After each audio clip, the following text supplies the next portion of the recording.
ніякого суда не было, гэта не суда. Беларусь будет вольной. Верим, можем, верим, нас можем, верим, можем, верим, можем.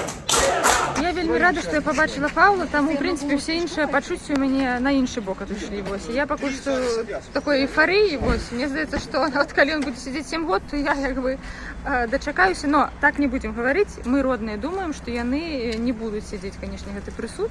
Самае галоўнае, што яны так трымаюцца. Яны цудоўныя, все вельмі моцныя. Таму жыве Беларусь. Гэтыя людзі зараз выконваюць самую галоўную работу. Яна пакутная, яна цяжкая, яна няпростая. Але гэта тое, дзякуючы таму, чаму мы будзем усе жыць вечна, разумееце? І таму не трэба хадзіць з траўрнымі тварамі, не трэба думаць, што ўсё блага, ай-яй-яй, 7 год.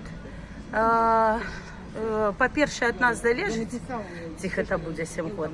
А па-другое, для чалавека самае галоўнае заставацца вольным унутры. І часцяком тыя, хто сядзіць у турме, яны вальнейшыя за тых, хто іх вартуе.